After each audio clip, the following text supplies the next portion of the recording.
하나님을 닮은 영이 있기 때문에 하나님이 우리 사람을 볼 때 아주 존귀하게 보는 것입니다. 자, 앞에 복음 말씀 이렇게 되어 있는데 오늘은 5주차 복음 말씀입니다. 저는 묵동교회에서 주님을 섬기고 있는 하철규 형제입니다. 주님을 섬긴 지는 한 41년 차, 지금 올해로 이렇게 됩니다. 사람으로 생각하면 40대는 부록의 나이죠. 아주 왕성하게 섬길 수 있는 이런 나이 세월이 흘렀는데, 복음을 전하는 것은 오늘 처음 이렇게 강단에서 전하게 됩니다. 지금 복음 말씀 옆에 뭐가 보이나요? 이게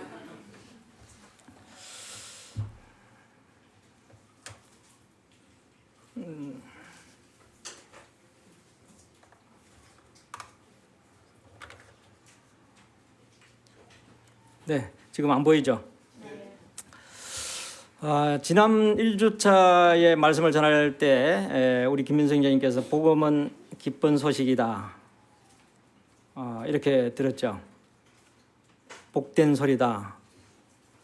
정말 복된 소리예요. 오늘 참석하신 분들이 처음 복음을 듣더라도 이렇게 좀 잘 귀담아 듣고 정말 간절한 마음으로 나도 구원을 받아야 되겠다, 이렇게 생각하시면은 반드시 구원을 받습니다. 하나님은 하나님께 나오시고자 하시는 이런 분들에 대해서는 절대로 예면하지 않는 그런 하나님이시기 때문입니다.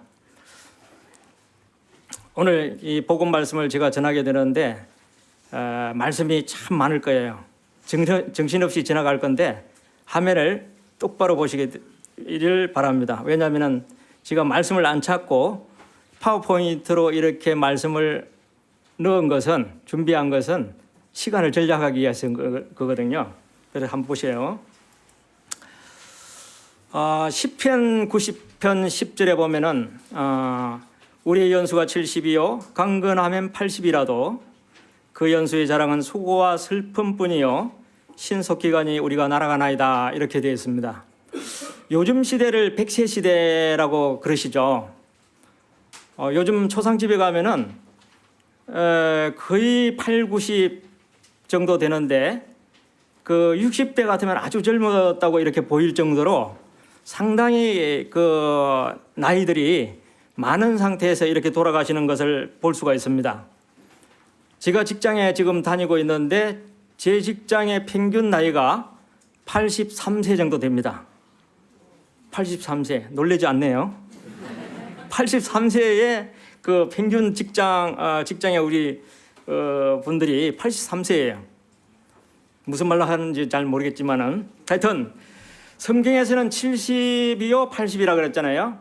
그러나 이 말씀 속에서 주시고자 하는 말씀은 단적으로 두 단어로 요약하면은 수고와 슬픔이다.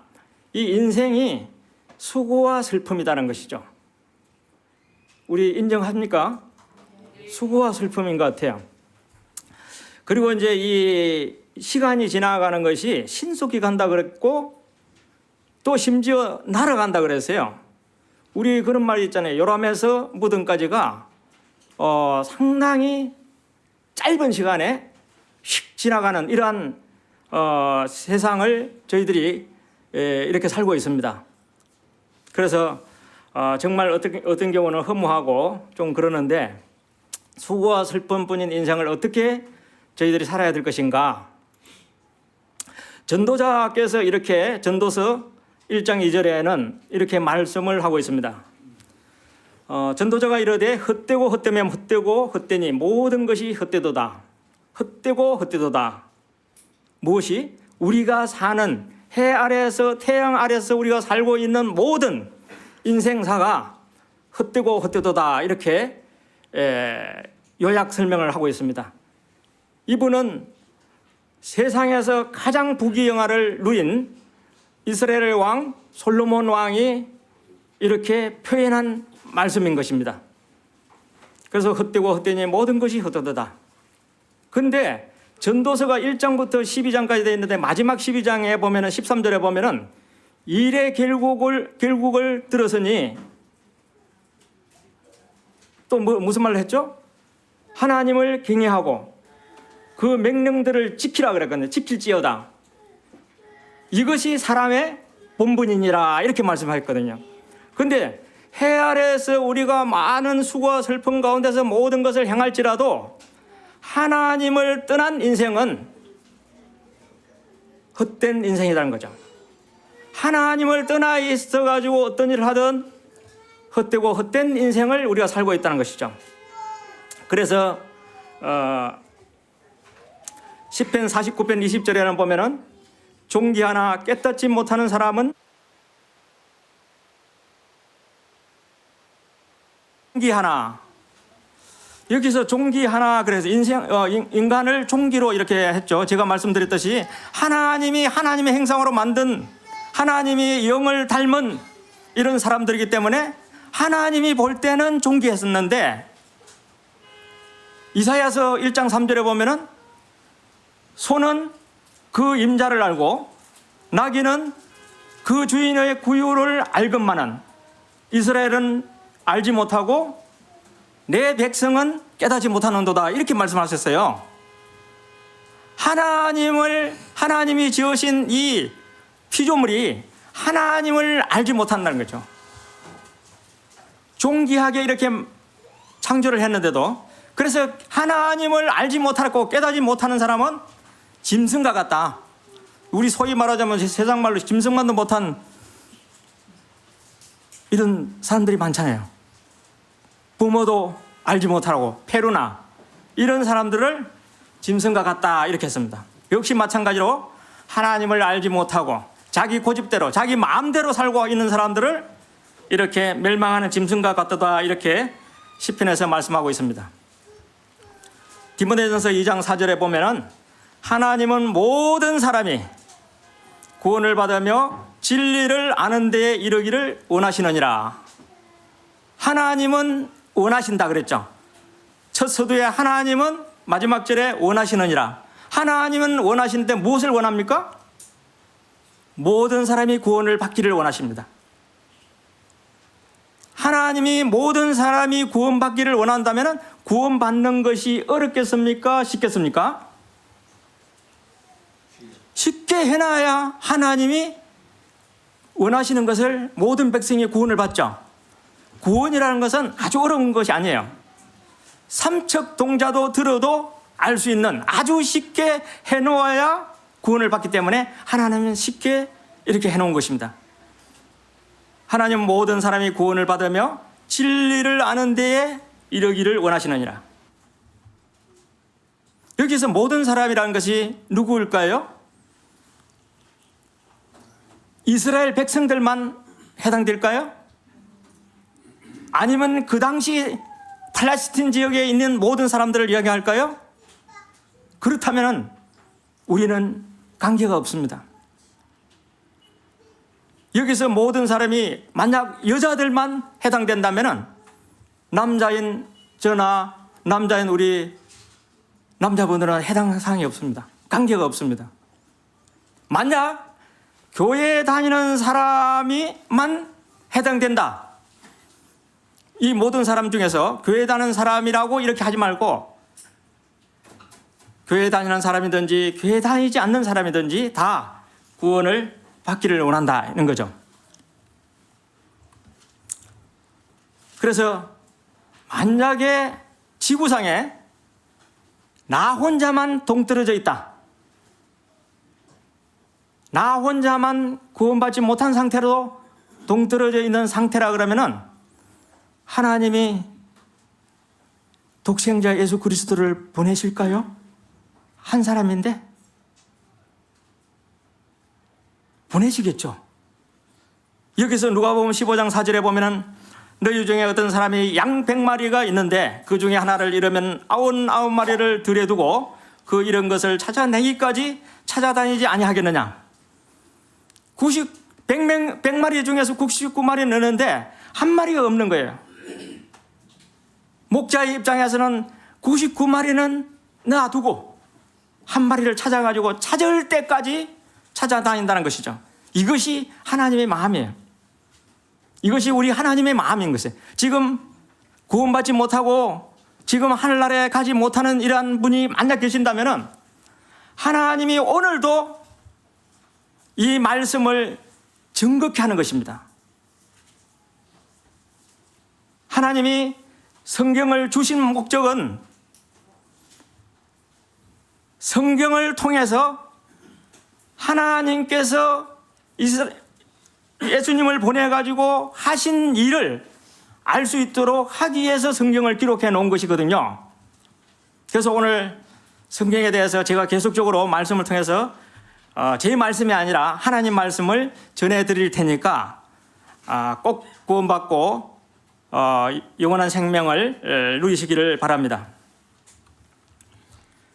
그러므로 한 사람으로 말미암아 로마서 5장 12절에 그러므로 한 사람으로 말미암아 죄가 세상에 들어오고 죄로 말미암아 사망이 들어왔나니 이와 같이 모든 사람이 죄를 지었으므로 사망이 모든 사람에게 이르렀느니라. 여기서 한 사람 누구를 가르치죠? 첫 사람 아담. 첫 사람이 아담이 어떻게 했죠? 하나님께서 말씀하신 그 말씀을 거절하고 불순종했죠. 창세기 1장 몇 절이죠? 동상 각종 나무의 열매는 너희가 임의로 먹되 선악을 알게 하는 나무의 열매는 먹지 마라. 만약 먹으면은 반드시 죽으리라 그랬거든요. 이 하나님 말씀을 어긴 거예요. 한 사람이 순종하지 아니함으로 많은 사람이 죄인된 것 같이 로마서 5장 19절에 있잖아요. 한 사람이 순종하지 않음으로 많은 사람이 죄인되었다는 거죠. 그러니까 첫 사람 아담이 불순종해서 그 죄의 씨로 말미암아 태어난 모든 인류가 죄인들이다는 거죠. 그래서 죄로 말미암아 사망이 들어왔고 모든 사람이 죄를 지었기에 모든 사람이 사망에 이르게 된다는 것이죠. 시편 51편 5절에 보면은 내가 죄악 중에서 출생하였다. 어머니가 죄 중에서 나를 잉태하였나이다. 이렇게 말씀을 하고 있습니다. 우리가 태어나면서부터 죄인이라는 것이죠.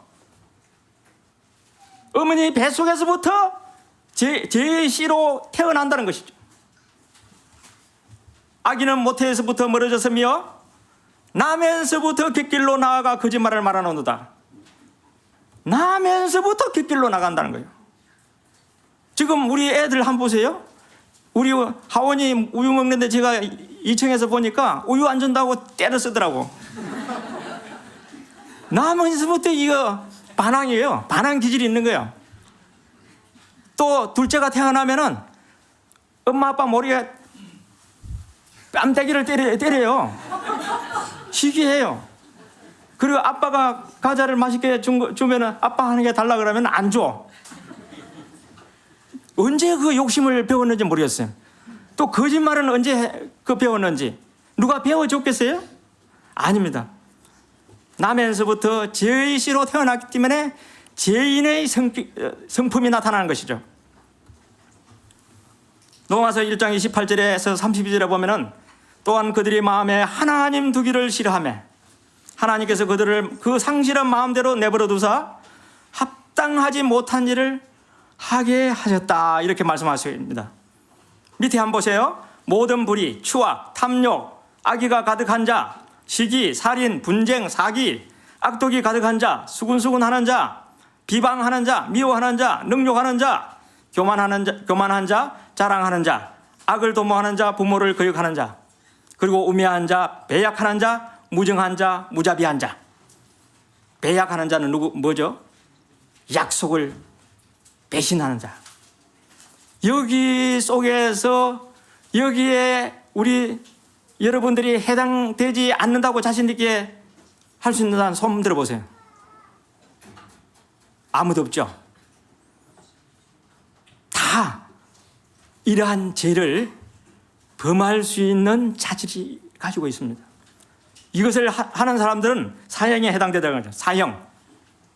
죄로 말미암아서 죄의 벌을 받게 되는 이런 자들이라 이렇게 말씀을 하고 있습니다. 하나님 두기를 싫어한다고도 이렇게 이제 붉은 글씨로 이렇게 했는데, 하나님 마음속에 하나님 두시기를 싫어하는 분들이 있어요. 저도 구원받기 전에 그랬거든요. 저는 교회 오는 걸 되게 싫어했어요. 아주 전도해서 인도하는 사람들을 좀 괴롭혔어요. 하나님 두기를 싫어했어요. 요한복음 16장 9절인가요? 거기에 되면 죄에 대해라 하면 나를 믿지 않는 것이다 그랬더니, 죄에 대해서 그 정의를 하기로 예수님께서 나를 믿지 않는 것이 죄라 그랬거든요. 여기서 하나님 두기를 싫어하는 그러한 마음을 가진 것도 죄라는 것이죠. 그러면 그대로 내버려 두는 거예요. 하나님은 아까 하나님은 모든 사람이 구원을 받으며 진리에 이르기를 원하시느니라 그랬잖아요. 하나님은 원하시는데 모든 사람들 중에서 내가 원하지 않으면은 하나님도 할 수가 없는 거예요. 그대로 내버려 두는 거예요. 그러면 어떻게 되겠어요? 그대로 내버려 두면은 죄인들이 어떻게 되죠? 나중에 하나님의 공의의 심판을 분명히 받는다. 이것이 제 말씀이 아니고 하나님 말씀인 거죠. 에레미야 17장 9절에 보면 만물보다 거짓되고 심히 부패한 것은 마음이다. 사람의 마음이다. 아까 많은 사형에 해당되는 그 제목이 있었죠. 그걸 간추리면은 음란, 미움, 욕심, 속임, 교만, 시기, 고집 7가지로 요약할 수 있어요. 이 한번 보세요. 음란, 음심, 음욕을 품는 자도 이미 간음을 하였다 그랬잖아요. 그럼 미움이 마음에 살아서 움직여 가지고 결국 살인하게 되는 거죠. 요즘 뉴스 한번 보세요. 서로 남녀간에 사랑하다가 헤어지니까 미워지죠. 그래가지고 어느 날 집에 들어가지고 칼로 찔러가지고 살인을 하잖아요. 욕심이 잉태한 적 죄를 낳고, 죄가 장성한 적 사망을 낳는다 그랬잖아요. 욕심이 사망을 낳게 하는 거죠. 우리 욕심이 없는 사람 어디 있어요? 속임, 거짓말. 우리는 여태까지 사탄의 거짓 속에서 살고 있는 거죠. 거짓에 놀아나는. 그래서 결국 지옥의 불못으로 심판을 받아서 떨어지는 것입니다. 교만, 많이 있다고, 좀 더 학력이 높다고, 낮은 학력을 갈시하고 얕보고, 좀 더 가졌다고 가지지 않은 자를 그렇게 대하는 이런 세상에 살고 있잖아요. 시기, 질투 우리 속에 많습니다. 고집불통. 요즘 정치사에서 제가 누구라고 말씀을 하지 않지만 고집불통이 있잖아요. 이것이 인간의 마음속에 옹알이고 있는 죄인 거죠. 그러니까 사람의 몸은 완전히 죄 덩어리예요. 이거 인정하지 않는 사람이 있습니까? 툭 건드리면은 죄가 언제든지 튀어나오는, 물 먹듯이 죄를 먹고 사는 이런 것이 우리의 인생이다 이거죠. 로마서 3장 13절에서 14절 한번 보세요. 그들의 목금은 열린 무덤이요, 그 혀로는 속임을 일삼으며 그 입술에는 독사의 독이 있고 그 입에는 저주와 악독이 가득하고. 열린 무덤이 이스라엘 팔레스타인에는 큰 무덤이 열려, 돌을 해가지고 이렇게 닫고 그러는데, 무덤을 열어봐요. 무슨 냄새가 나죠? 시체 썩는 냄새. 시체 썩는 냄새가 역겨워요. 저는 삼풍백화점 무너질 때 그때 시체를 찾아가지고 헤맨 적이 있는데 아주 힘들었어요. 해로는 속임을 일삼며, 우리 해로는 사기치는 사람이 많잖아요. 입술에는 독사의 독이 묻어있다. 그 입에는 저주와 악독이 가득. 이건 누구 이야기입니까? 우리 이야기, 나 이야기입니다. 남 이야기가 아니잖아요. 전도서 7장 20절에는 의인은 세상에 아주 없다. 로마서 3장 10절에는 의인은 없나니 하나도 없다. 그럼 세상에 의인이 하나도 없다 그러면 세상에 있는 사람들 모두가 뭐죠? 죄인들이란 거죠. 깨닫는 자도 없고 하나님을 찾는 자도 없고, 우리가 구원받기 전에는 하나님을 찾은 분도 있겠지만 찾지 않은 사람이 대부분이에요. 깨닫지도 못하고.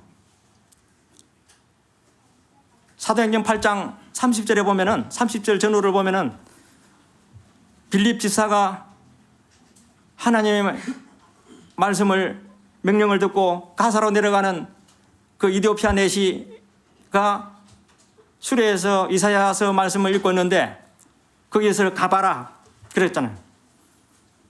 그래 가보니까 이사야 말씀을 읽고 있는데 내시가 이 말이 무슨 말인고 알지를 못하겠다, 깨닫느냐 하니까, 나에게 지도하는 자가 없는데 어떻게 깨달을 수 있느냐, 나에게 이 복음을 가르쳐주는 자가 없는데 어떻게 구원을 받느냐, 그런 거예요. 여기 지금 복음을 전해주는 것은, 이 말씀을 풀어서 전해주는 것은 깨달으라는 것이죠. 보고 제 말씀을 듣고, 아 그러한가, 아 말씀이 그러하네, 이런 것을 깨달으라는 것이죠. 로마서 6장 23절 유명한 말씀이죠. 죄의 싹은 사망이요, 죄의 대가는 사망이다. 죽을 사 망할 망. 죽어서도 망한다. 이 분명한 뜻이 있어요. 싹은 대가라는 거죠. 죄를 지은 대가는 반드시 있게 되는 것이죠.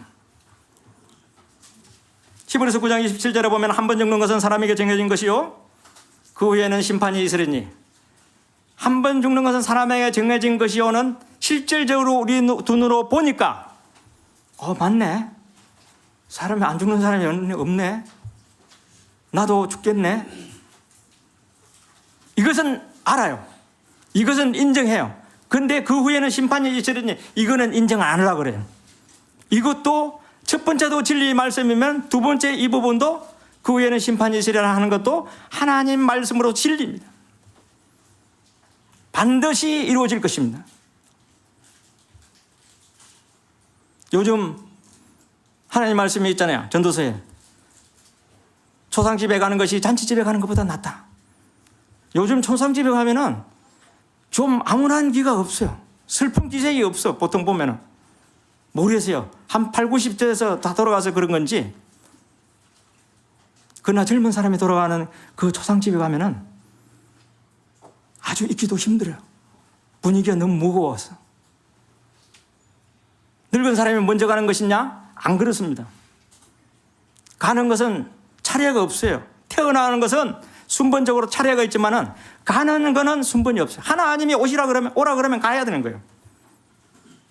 어제도 여기 석계 내거리에서 사망사고가 있었잖아요.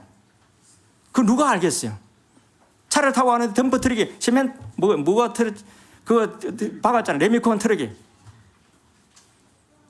한치 앞을 내다볼 수 없는 것이 사람의 생명이다. 그런데 그 후에는 심판이 있다 그랬어요. 이 심판이 무슨 심판이냐? 분명히 들으세요. 지옥의 심판이야. 마가복음 9장 43절에 보면은 만일 내 손이 너를 범죄하게 하거든 찍어버려라. 장애인으로 영생에 들어가는 것이 두 손을 가지고 지옥이 꺼지지 않는 불이라고 합니다. 지옥고 꺼지지 않는 불에 들어가는 것보다 나아라. 네 오른손이 너를 범죄하거든 찍어버려라. 잘라버리든 찍어버리든지 해라. 장애인으로 영생에 들어가는 것이 두 손을 가지고 지옥에 들어가는 것보다 낫다. 지옥이 얼마만 무시무시한 곳이면은 이렇게 말씀하시겠어요. 지옥은 꺼지지 않는 불이 있는 곳이라 그러잖아요.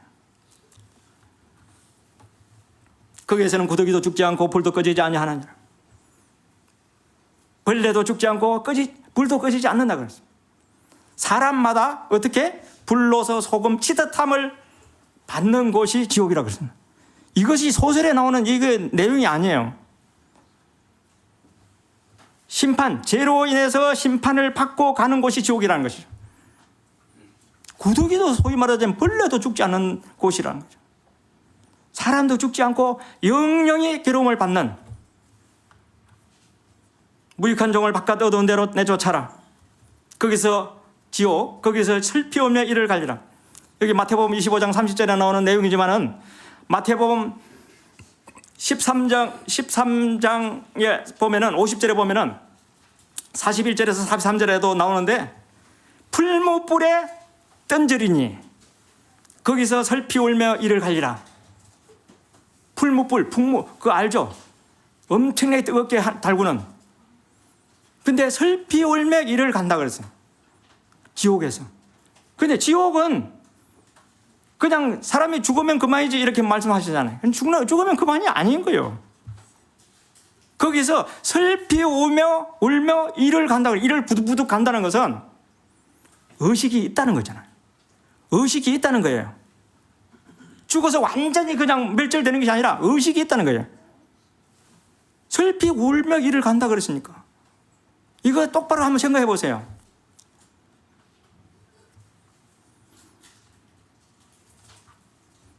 요한계시록 20장 12절에 보면은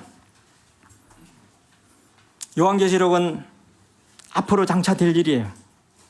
앞으로 장차 될 일을 사도 요한을 통해서 하나님께서 계시를 해놓은 것입니다. 분명히 장차 될 일. 또 내가 보니 죽은 자들이 큰 자나 작은 자나 그 보좌 앞에 서 있는데 책들이 펴 있고 또 다른 책이 펴졌으니 곧 생명책이라. 죽은 자들이 자기 행위를 따라 책들에 기록된 대로 심판을 받으니, 심판을 받는다 그랬잖아요. 죽은 자들이 큰 자나 작은 자, 남녀노소를 막론하고 하나님이 심판대 앞에 서게 되는 것이죠. 근데 책들이 펴져 있다 그랬거든요. 그리고 다른 책이 펴져 있다는 거예요. 이 다른 책은 생명책이라는 거죠. 거기 있잖아요. 다른 책이 펴졌으니 곧 생명책. 생명책은 무슨 책인지 아세요? 우리 구원받은 자들, 우리 구원받은 자들이 이름이 기록된 호적부, 하늘의 호적부예요. 그런데 여기에 책들이 펴져 있다고 그랬잖아요. 이 책들은 기념책이고 제책이 있어요.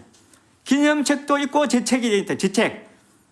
선한 일을 한 것은 선한 일대로, 악한 일을 한 것은 악한 일을 한 대로 이 책들에 기록되어 있다는 거죠. 이 책들에 기록된 대로 공의의 하나님은 행한 대로 갚는다는 것이죠. 전도서 12장 14절에 보면 마지막 절, 전도서의 마지막 절이에요. 하나님은 모든 행위와 모든 은밀한 일을 선악간에 심판하시리라. 모든 행위, 보일 수 있는 이런 모든 행위지만은 뒤에 보면 모든 은밀한 일. 사람은 혼자 있으면은 별의별 생각을 다 하고 별의별 짓을 다 하고 옆에 있는 아내한테 이야기할 수 없는 아주 은밀한 일을 했을 것 같아요. 은밀한 일이 있다 그러잖아요. 이까지 하나님은 보시고 계신, 이까지 하나님은 심판하실 때 들춰낸다는 것이죠.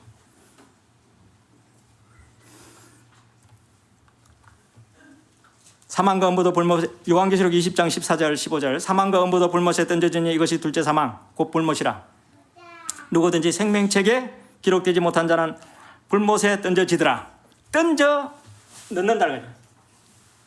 안 갈라 그래도 던져서 불못에 던져 넣는다. 이 표현 한번 보세요. 불못에 던져지더라. 원래 불못은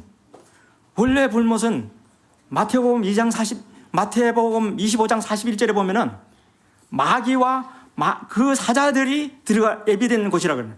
마귀와 그 사자들에게 예비된 곳이 불못이 이 지옥이라는 거죠. 그런데 왜 사람이 여기 들어가? 왜 믿지 않는 사람들이 들어가? 왜 죄인들이 들어가냐고? 우리가 공중권세 잡은 자 사탄에 의해서 놀아났잖아요.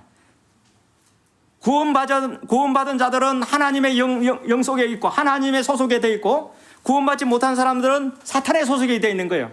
사탄의 소속이 되어 있기 때문에 사탄에게 사탄이 들어갈 곳에 같이 들어가는 거예요. 이것이 둘째 사망이에요. 불못이고, 이 불못은 유황불이 타는 수천 도 이상의 온도가 올라가야 타는 이런 곳이랍니다. 제가 잘 알지는 못하겠는데, 하여튼 불못에 던져진다. 생명체에 기록되지 못한 자는, 그 생명체에 기록되지 못한 자는 아직까지 하나님을 깨닫지 못하고, 아직까지 내 마음에 고집을 부리고 하나님을 마음에 두기를 싫어하는, 아직까지 구원받지 못한 자를 생명체에 기록되지 못한 자라고 이렇게 이야기하고 있습니다. 그 결과가 어떻게 된다고요? 불못에 던져진다. 레위기 17장 11절에 보면은 육체의 생명은 피에 있습니다. 내가 이 피를 너희에게 주어 제단에 뿌려 너희 생명을 위하여 속죄하게 하였나니 생명이 피에 있으므로 피가 죄를 속하느니라. 우리 교통사고 나면은 가다 추례를 하면은 죽죠. 교통사고 나가지고 머리가 터져가지고 뇌가 상해가지고 죽는 게 아니라 상처 부위에 피가 많이 나와가지고 죽는 거예요. 여기서 하나님 말씀에서 있죠. 육체의 생명은 피에 있거든. 피가 없으면 육체의 생명이 끝난다는 거예요. 생명이 피에 있으므로 피가 죄를 속하느니라. 이 속하다는 말은 피가 죄를 덮는다는 거예요. 피가 죄를 가린다 그랬어요. 속한다는 말을 자세히 봐요. 속하느니라. 가리고 덮는 것을 속한다 그랬어요. 히브리서 9장 22절에 보면 율법을 따라 거의 모든 물건이 피로서 정결하게 되나니, 피로서 정결하게 된다 그랬어요. 피 흘림이 없은 적 사함이 없느니라. 피를 흘림이 없으면 죄 사함이 없다 그런 거죠. 그러니까 죄를 지은 사람은 죄값을 해야 되는데, 죄값을 하려면 피를 흘려야 된다는 거죠. 레위기 4장 32절에서 35절에 보면은 하나님은 이스라엘 백성들에게 독특하게 하라는 것이 있었어요. 그게 뭐냐면 이스라엘 백성들이 율법을 받았고 하나님을 잘 알아요. 그렇기 때문에 죄를 지으면은 내가 죄인인 거를 잘 아는 사람들이에요. 그래서 하나님이 그들에게 무엇을 하라 그러냐면, 그가 만일 어린 양을 속죄제물로 가져오거든 흠없는 암컷을 끌어다가 그 속죄제 제물의 머리에 안수하고 번제물 잡는 곳에서 속죄 제물로 잡을 것이요, 제사장은 그 속죄 제물의 피를 손가락으로 찍어 번제단 뿔들에 바르고 그 피는 전부 제단 밑에 쏟고, 그리고 그 밑에 제사장이 그가 범한 죄에 대하여 그를 위하여 속죄한즉 그가 사함을 받았느냐. 이 말이 무슨 말이냐면은 죄를 범한 이스라엘 백성이 죄를 지어서면은 자기가 어린 양을 끌고 오는 거예요. 제사장 앞에 끌고 와서 어린 양의 머리에 두 손을 안수를 하고, 내 죄가 안수를 하게 되면 내 죄가 이 어린 양에게 전가되는 거예요. 넘어가는 거예요. 그러면 내 죄는 없는 거예요. 전가되는 이 어린 양에게, 그러면 어린 양을 죽이는 거예요. 그게 죽이면 뭐가 있죠? 피를 흘려야, 피 흘림이 없으면 제사함이 없다. 그러면 피 흘려야 제사함이 있다는 것이죠. 그래서 이스라엘 백성들에게 하나님이 이렇게 하라고 말씀을 하신 거예요. 아직까지 예수님이 오시기 전이니까 네가 죄를 지으시면은 짐승이라도 잡아라. 짐승을 잡아서 피를 흘려라. 그래서 그 피로 속하게 해라. 가리게 해라. 레위기 23장 27절에서 28절에 보면은 이스라엘 백성들에게 하나님은 속죄일을 주시죠. 7월 10일 속죄일 날 대제사장이 이스라엘 전체, 그러니까 제사장들과 백민들 모든 이스라엘 백성들의 죄를 사하기 위해서, 용서받기 위해서 어린 양을 준비합니다. 어린 양, 아직까지 새끼 어린 양을 준비해서 그것을 죽여서 피를 가지고 지성소에 들어가는 것이죠. 이스라엘 백성들이 하나님을 만나기 위한 장소가 지성소, 성소잖아요. 성막. 대제사장이 그걸 들고 지성소 안에 속죄소, 시언자, 거기에 피를 뿌리는 거예요. 그러면은 이스라엘 백성들이 모든 1년 동안 했던 것이 다 죄를 용서해 주는 거예요. 7월 10일 날. 레위기 26장 34절에 보면은 이는 너희가 영원히 지킬 규례라. 이스라엘 자손의 모든 죄를 위하여 1년에 한 번 속죄할 것이냐. 근데 1년에 한 번, 1년 동안 죄를 모아가지고 1년에 7월 10일에 딱 한 번 어린 양의 피를 죽여가지고 어린 양의 피를 가지고 속죄를 했는데, 그럼 7월 10일 날 속죄를 했으면 7월 11일 다음 날은 또 죄를 지으면 어떻게 하냐? 또 내년 7월 10일까지 이스라엘 백성들의 죄를 모아서 이러한 일들을 계속적으로 이스라엘 백성들이 죄를 지을 때마다 반복하는 거예요. 그래서 보세요. 히브리서 10장 1절에 보면 율법은 장차 올 좋은 일의 그림자, 참 행상이 아니므로 해마다 늘 드리는 같은 제사로는 나오는 자들을 언제나 온전하게 할 수 없다. 그러니까 짐승의 피를 드리는 이러한 제사는 불완전한 이러한 구원이라는 거죠. 언제나 온전하게 할 수 없다. 그림자다. 그러니까 모양이다는 거죠. 이러한 애식을 통해서 짐승의 피를 흘려서라도 너가 제사함을 받으라. 이것을 모형으로 보여주신 거예요. 그래서 그림자라는 거죠. 그림자가 있으면 실체가 있죠. 실체가 있어야 그림자가 있죠. 그 실체가 참 행상이 우리 주 예수 그리스도라는 거죠. 이스라엘 백성들이 이렇게 많은 짐승을 죽이고 계속적으로 하다 보니 하나님 말씀에서 구약이 뭐라고, 구약은 무엇을 구약이라 하죠? 구세주고 오실 것을 미리 예언해 주신 말씀이 구약이잖아요. 신약은 오신 예수님이 하신 일을 기록한 것이 신약인데, 지금 이 시기는 예수님이 오시기 전이기 때문에 이스라엘 백성들이 계속 반복적으로 제사를 지내다 보니까 죄가 온전하게 해결되지 않는 거예요.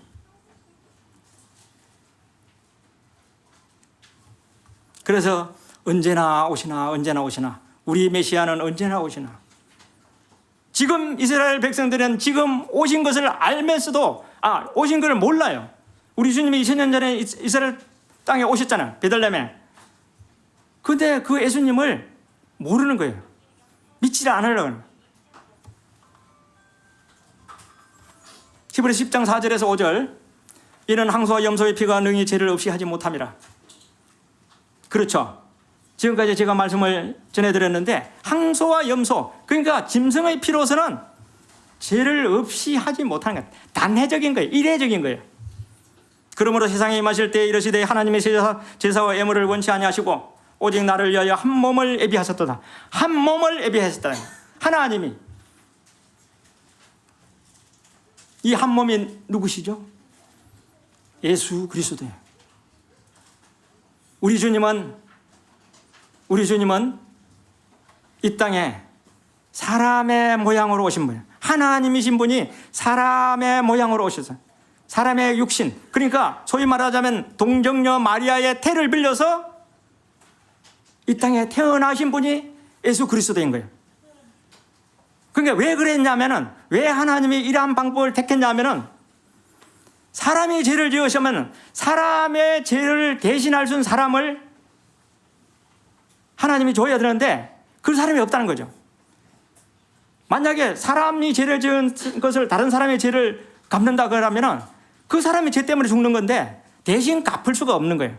그래서 죄 없는 아주 무죄한 흠도 점도 없는 우리 주님이 성령으로 잉태하심으로 해서 동정 마리아의 태를 빌려서 성령으로 잉태돼 가지고 태를 빌려서 나왔잖아요. 우리의 사랑과 똑같은 가정을 통해서 사람으로 태어났기 때문에 우리 죄를 대신 짊어질 수 있는 거예요. 유명한 말씀이죠. 1장 29절. 보라, 세상 죄를 지고 하는 하나님의 어린 양이로다. 우리 주님이 오셨어요. 이제 시레 요한이 예수님이 나오는 것을 보고, 보라, 세상 죄를 지고 하는 하나님의 어린 양이로다. 너희들이 그렇게 바라고 바라던 이 메시아가 지금 저분이다. 어린 양이다. 왜 어린 양이라고 그랬을까요?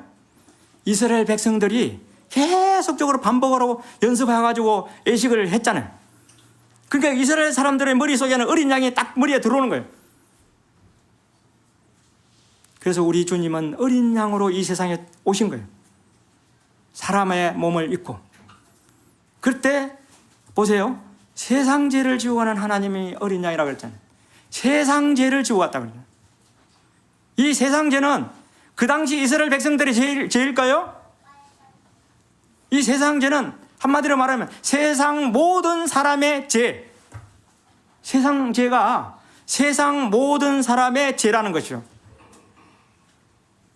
그럼 여기 앉아있는 우리 여러분들의 죄도 세상 죄에 포함될까요? 안 될까요? 다 포함되잖아요.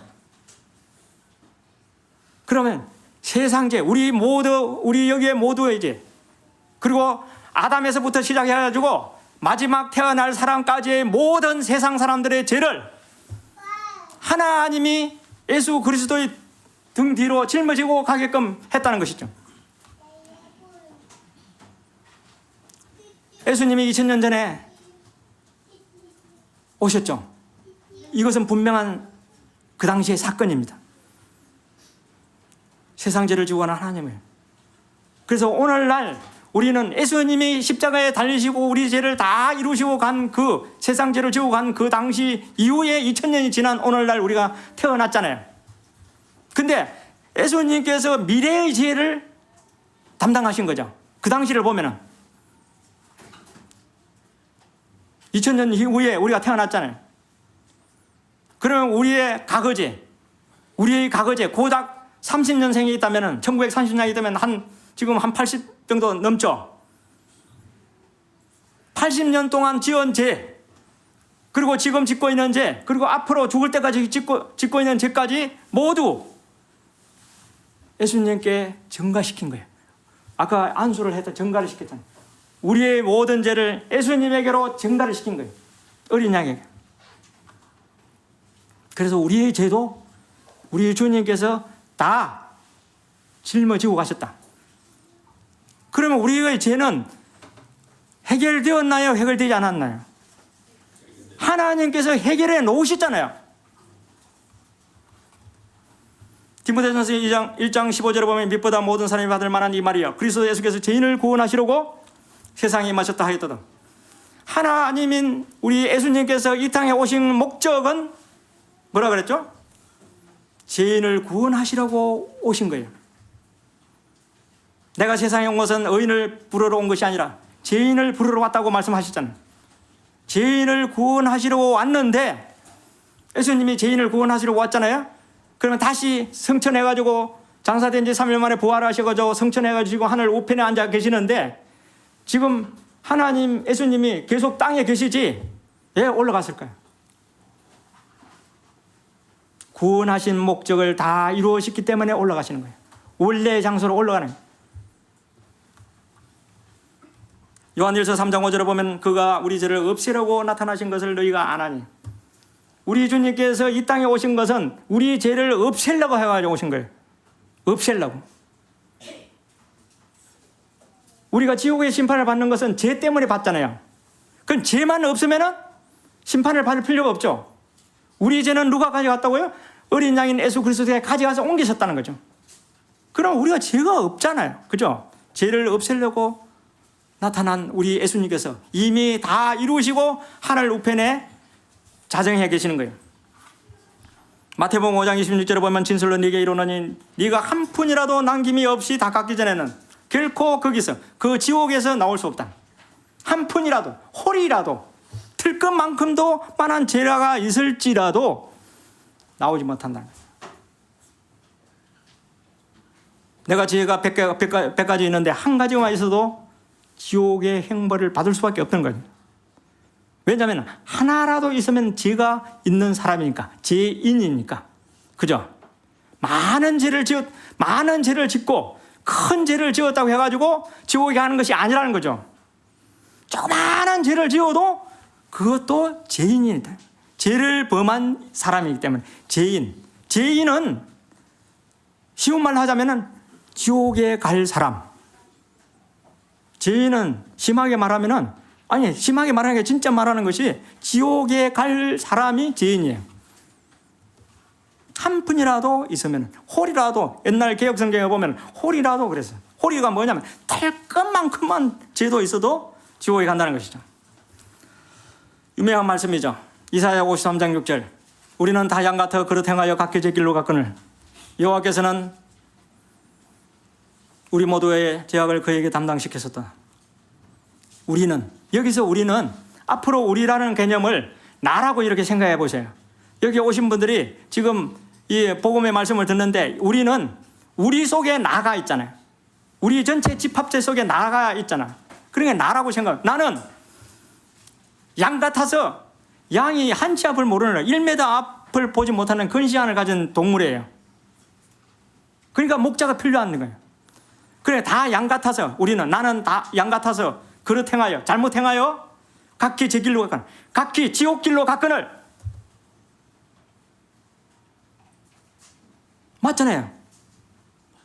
각기 제 길로 간 거예요. 각기 하나님이 있는 반대 방향으로 갔거늘 등지고 갔단 말이에요.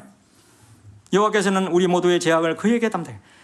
나의 죄악 모두를 예수님에게 담당시켰었다. 전담시켰다는 거죠. 누가 그랬어요? 누가 그랬어요? 한번 보세요. 여호와께서, 하나님이신 분이 예수님에게 우리의 죄를 전담시켰다는 거예요. 하나님이, 다른 사람이 아니고 하나님이 그렇게 하셨다는 거예요. 이거 잘 알아야 돼요.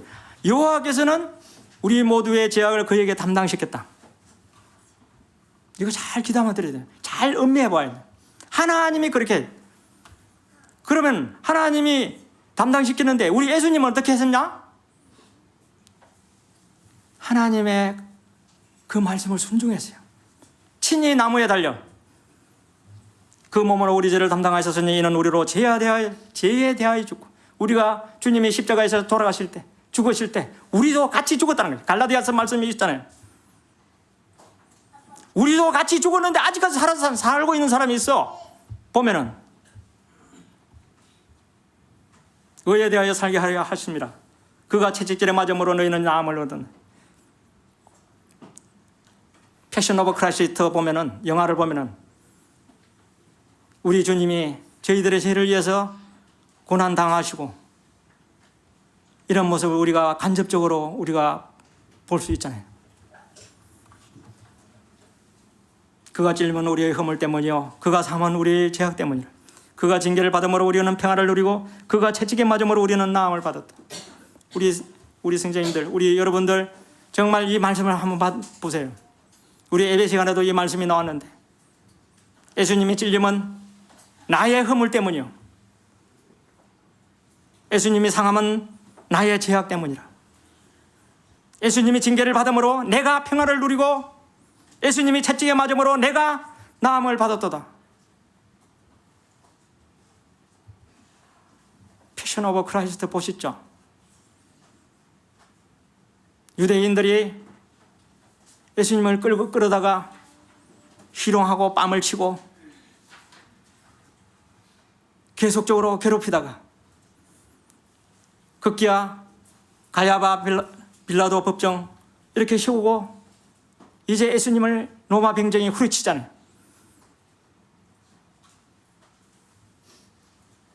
그거 한번 보세요. 그 이스라엘 가봤더니 그 가시가 엄청나게 커요. 우리나라 가시하고는 상대도 안 돼요. 엄청나게 커요. 가시관을 만들어 팍 찍었으니까 예수님 머리에서 피가 흐르잖아요. 우리가 머리로 생각하고 머리로 지은 모든 죄를 예수님이 대신 받으시고, 이스라엘 병정들이 그 치는 희초리 속에서 살점이 떨어질 수 있도록 뼈조각이 그 희초리 끝에 달렸다고 그랬잖아요. 그것을 쳤더니, 치고 당기니까 살이 떨어져 나오잖아요. 예수님의 등은 박고랑처럼 되었잖아요. 기진맥진, 거의 반죽음에 이르러서 50kg나 넘는 그 십자가를 지게끔 하고, 극기야는 18cm 이상 되는 대못에다가 우리 주님의 손을 양쪽에 다 십자가에 박았잖아요. 그리고 다리를 포개가지고 못을 박았잖아요. 그리고 우리가 마음으로 짓는 죄를 때문에 결국 옆구리에 창을 찔려서 피와 물이 쏟아졌잖아요. 이것이 누구 때문에 그러는 거냐? 우리 때문에 그렇죠. 우리 속에 나라는 사람 때문에 그러냐. 나 때문에 예수님이 이렇게 고난 당하신 거죠. 오늘 처음 오신 분들도 이렇게 말씀을 잘 들어보세요. 나 때문에. 지금 이 복음 말씀을 교회 다니라고 말씀을 드리는 거 아니에요. 교회 한 사람이라도 얻기 위해서 말씀드리는 것도 아니고, 한 영혼이라도 구원받기를 원하는 하나님의 그 간절함이 있기 때문에 이렇게 말씀을 드리는 거예요.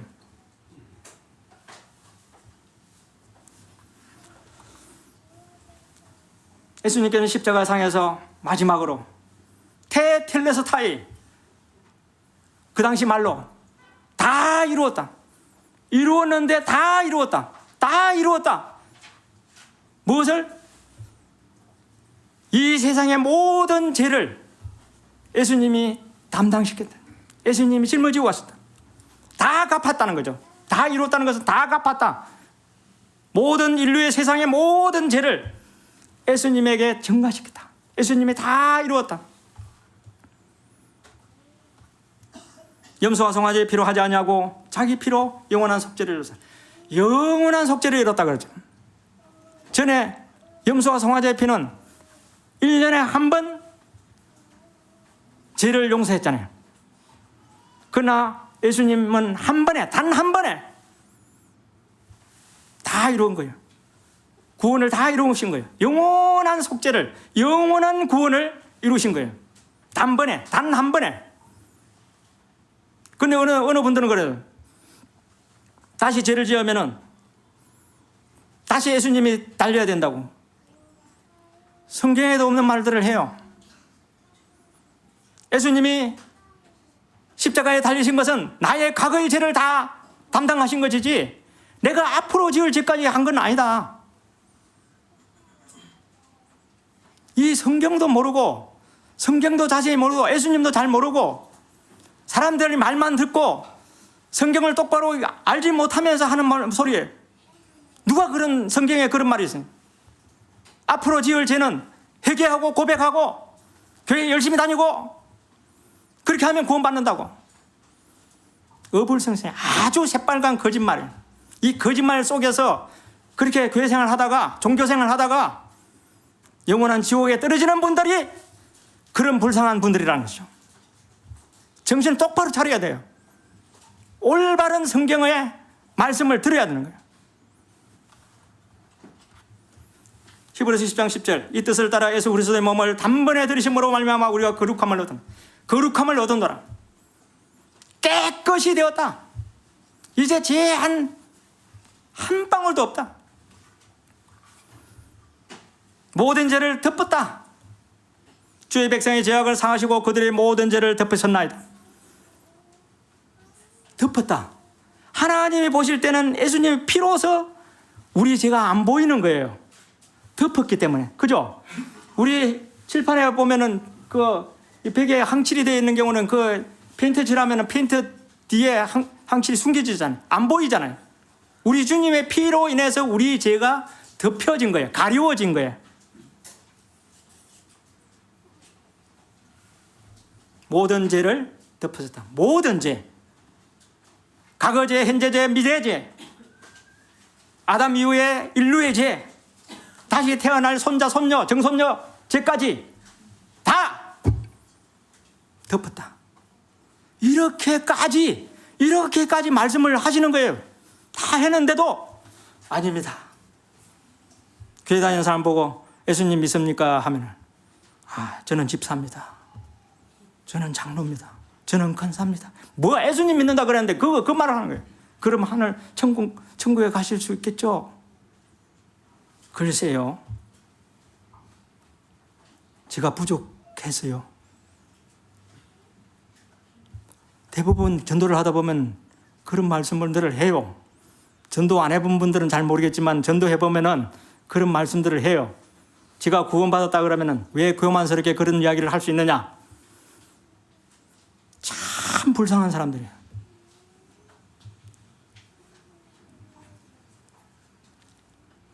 예수님 피 외에 예수님 피밖에 없다고 우리 찬송가에도 있잖아요. 예수님 피밖에 없다. 우리 구원할 거는. 그런데 예수님 피 외에 다른 것이 필요하다는 거예요. 내 회개, 기도, 열심, 봉사. 누가 그렇게 가르쳤을까요? 누가 성경에도 없는 그 말씀을 가르쳐가지고 전부 다 지옥에 던져질 것처럼 그렇게 말씀을 했나요? 성경을 잘 모르기 때문에. 우리 오늘 오신 분들 정말 잘 오셨어요. 성경을 똑바로 알고 성경에서 말씀하고 계시는 그 진리를 이해되고 깨달을 때 바로 구원받는 거예요.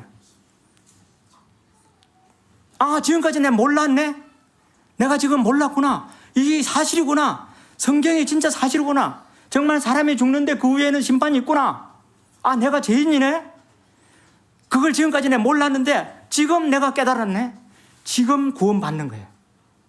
구원은 그렇게 구원받으면은 확 뭐 불이 오르고 물이 불이 확 하고 가슴이 뜨끈뜨끈하고 뭐 그런 줄 아세요? 구원은 뭐냐 하면은 죄를 없이 하는 것이에요.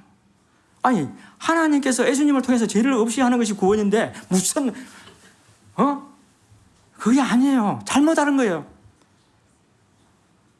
물에 빠진 사람을 건져주려면은 흐우적거리고 지금 안 건져주면 죽어. 물 몇 방울 먹으면 수르르 넘어. 우리 엊그제 그 간증을 했잖아요. 저도 어릴 때 물에 빠져 죽을 뻔 알았어. 그런데 물에 빠지는 순간, 죽는 순간에 머릿속에 파노라마가 확 스치는 거예요. 파노라마 알죠? 하나님의 모든 생각들이 아, 이렇게 해서 죽는구나. 그런데 물에 빠진 사람을 바깥에서 누가 건져줘야만 살잖아요. 구원이 받잖아요. 구출받잖아요.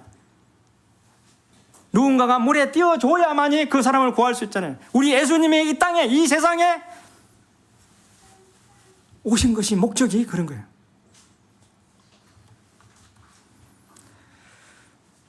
내 모든 죄를 주의 등 뒤에 던졌다. 주의 등 뒤로 던졌다 그러면은 하나님 보실 때, 주님 보실 때 죄가 안 보이잖아요. 아니, 하나님이 그렇게 하셨다는데, 주의 등 뒤로 던졌다는데 이것도 아직까지 못 믿으면은 안 되는 거예요. 히브리서 10장 17절에 또 그들의 죄와 그들의 불법을 내가 다시 기억하지 아니하리라. 다시 기억하지 아니한다고 하신 분이 하나님이시죠. 심판을 행해야 될 분은 하나님이 심판을 하시는 거예요. 죽음의 강 건너가면은 하나님이 기다리시는 거예요. 한 번 죽는 것은 사람에게 정하신 것이요 그 후에는 심판이 있나니, 그 심판, 그 한 번 죽는 것은 사람에게 정해져 가지고 죽으면은, 죽음의 강을 건너면은 아무것도 없는 것처럼 보이지만은 거기에도 하나님이 계시는 거예요. 우리 하나님은 공의의 하나님이시고 사랑의 하나님이신 거예요. 공의라는 것은 죄를 지은 만큼 처벌받는다는 거예요. 그래서 우리가 죄를 지었기 때문에 예수님이 십자가에서 그 진노, 하나님의 진노를 퍼부었잖아요. 하나님 죄를 싫어하는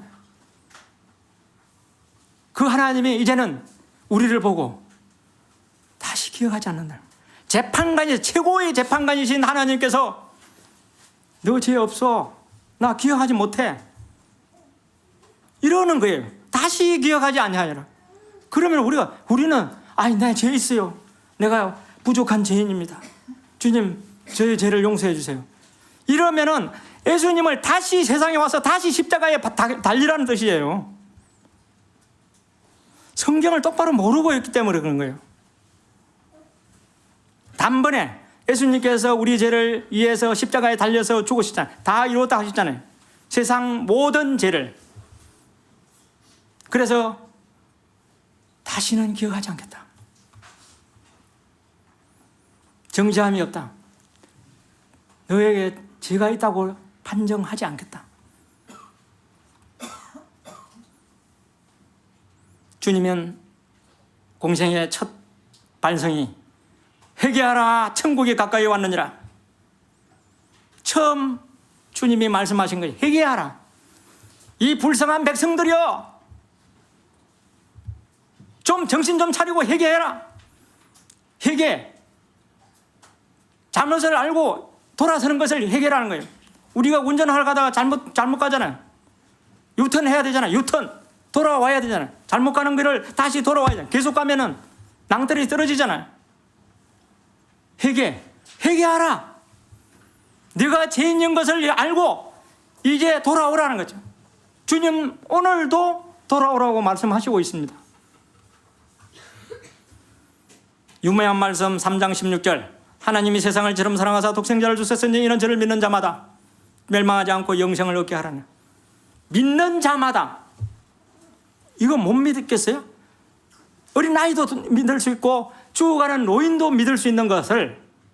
그래서 구원은 아주 쉬운 거라 그랬잖아요. 제가 처음부터 하나님이 모든 사람이 구원을 받기를 원하며, 하나님이 모든 사람이 구원받기를 원한다는 뜻은 쉽게 해놓아야지. 학문이 없는 범인들도 할 수 있대요. 어린아이들도 구원받아야 되잖아요. 그래서 쉽게 해놓은 거예요. 믿으면 되는 거예요. 이미 예수님께서 이 땅에 오셔서 하신 일을 보고 듣고 깨달아서 믿는 것이 구원인 거예요. 그러면 우리에게 공이 넘어왔잖아요. 우리에게 넘어와서 우리는 단지 그 사실에, 그래서 예수님이 오셨구나. 내가 몰랐네. 아니, 내가 죄인이었었는데 예수님이 이미 십자가에서 2000년 전에 해결해 놓았네. 정말 그렇구나. 그렇구나. 요한복음 3장 3절에 보면은 예수께서 대답하여 이르시되 진실로 진실로 내게 이르노니 정말 너한테 이야기해 놓으니 거듭나지 않으면은, 거듭난다는 말은 재불 태어난다는 거예요. 다시 태어난다는 거예요. 엄마 뱃속에서 처음 태어난 것은 우리가 지금 태어났잖아요. 우리가 태어났지만은 다시 태어난다는 거예요. 영적으로 다시 예수님 믿고 태어나는 것을 말하는 거예요. 거듭나지 아니하면은 하나님 나라를 볼 수 없다. 하나님 나라에 갈 수 없다는 거죠. 거듭나라, 중생하라, 영접하라. 이 모든 것이 구원받아라. 이 모든 게 똑같은 말씀이에요. 여기 보세요. 화면을 보세요. 자신이 죄인임을 깨닫고 정말 구원받기를 원하시면 구원을 받습니다. 정말 내가 지금 오늘 돌아가면서도 교통사고를 당해가지고 죽을 수가 있잖아요. 살아있었을 때 구원받기를 원해야 돼요. 살아있는 것이 축복입니다. 아직 구원받지 않고 살아있다면 정말 다행이라고 생각하셔야 돼요. 죽으면은 일단은 끝나는 거예요. 운명이 달라지는 거예요. 그렇잖아요? 자신이 죄인임을 깨닫고 정말 구원받기를 원하시면은, 하나님이 모든 사람이 구원받기를 원하는데 내가 안 받기를 원한다면은 이거는 안 되는 거예요. 정말 간절한 마음으로 물에 빠진 사람이 간절히 살려주시오 하는 그 심정으로 구원받기를 원하시면 구원을 받습니다. 믿음은 예수님이 하신 일을 믿는 것이지, 교회에 열심히 다닌다고, 11조 많이 낸다고, 그리고 봉사 많이 한다고, 새벽기도 많이 다니고 철저히 다니고 주일 성수한다고 되는 것이 아니다는 거죠. 일단 태어나야 돼요. 2단은 어떻게 될지 모르지만 일단은 태어나야 돼요. 태어나야 성장하죠. 아이가 태어나가지고 아장아장 걷고 물빨도 우유도 먹고 그러잖아요. 다 빵도 먹고. 이 믿음은 예수님이 하신 일을 믿는 것입니다. 그저 공짜로 받는 선물입니다. 구원은 죄를 없이 하는 것이니 사람이 구원할 수 없고 하나님이 다 해놓으신 것을 믿는 거예요. 그냥 아주 쉽잖아요. 누구를 통해서? 예수님을 통해서. 너희는 그 은혜의 믿음으로 말미암아 구원을 받았으니 이것이 너희에게서 난 것이 아니요 하나님의 선물이라. 구원은 선물입니다. 행위에서 난 것이 아니니 이는 누구든지 자랑하지 못하게 하며. 행위에서 난 것이 아니에요. 사람이 할 수 있는 것이 구원받는 게 아니에요. 사람이 구원을 받기 위해서 행할 수 있는 것이 아무 것도 없어요. 하나님이 다 해주신 것을 그냥 믿음으로 받아들이는 거예요. 에베소서 1장 6절에도 그저 주신다 그래요. 공짜로. 쉽잖아요. 공짜로 받는데. 요한복음 5장 24절. 나 보내신 이를 믿는 자는 여기서 믿는 자라고 했죠? 믿지 않는 자는 그러면은 믿지 않는 자는 어떻게 돼요? 영생도 못 얻고 심판에 이르고 사망에서 생명으로 옮겨지지 않는 그대로 사망으로 빠지는. 그러나 나 보내신 이를 믿는 자는 무엇을 믿어? 예수님께서 이 땅에 오셔서 하신 일을 믿는 자는, 그죠? 영생을 얻었고, 영원한 생명, 심판에 이르지 않았느니, 하나님의 심판, 죄로 인해서 심판, 그 죄가 없으니까 하나님의 심판을 벗어난다는 거죠. 사망에 있다가 생명으로 옮겼다. 지금 여기가 있나요? 여기에 와 있잖아. 여기에 옮겼는데도 여기에 있다는 거야.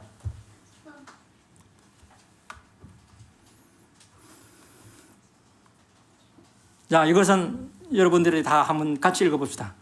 요한복음 1장 12절 시작. 영접하는 자 곧 그 이름을 믿는 자들에게는 하나님의 자녀가 되는 권세를 주셨으니. 믿는 자들, 하나님이, 예수님이 이 땅에 오셔서 하신 일을 믿는 자들. 하신 일이 뭐죠?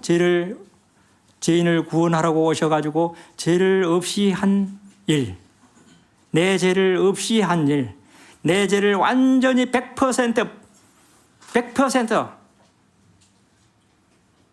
다 용서하시고 이제 하늘 우편에 앉으셔가지고 장차 우리를 데리러 오시고자 하는 그 하나님이 우리 예수님이에요. 이제 우리가 영접하게 되면, 믿으면 하나님의 자녀가 된다. 그래서 우리가 아버지라 부르는 거죠. 아버지 하나님. 여기서 아버지 하나님이라고 부를 수 없는 자격을 가진 사람이 아버지 하나님이라고 그러면 되겠어요? 안 되겠어요? 그거 안 되잖아요. 아니, 태어나지도 않았는데, 자기 아버지가 태어나기도 하지 않았는데, 엉뚱한 사람이 옛날에 마당을 쓸고 있는데, 그 양반의 아들이 자꾸 아빠 하니까 자기도 그 양반이 자기 아버지를 아빠 하면은 되겠어요? 안 되겠어요?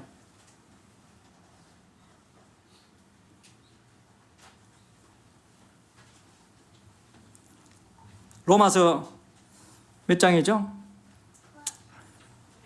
5장 18절인가? 거기 보면은 양자의 영을 줬다 그러잖아요. 그래서 우리가 아버지라 그랬잖아요. 그래서 우리가 아버지가 되고 자녀가 되고, 내가 그래서 거듭났기 때문에 아버지라 부를 수 있는 자격이 있는 거예요. 거듭나지 않으면서 아버지라 부르면은 참 이상한 사람이에요.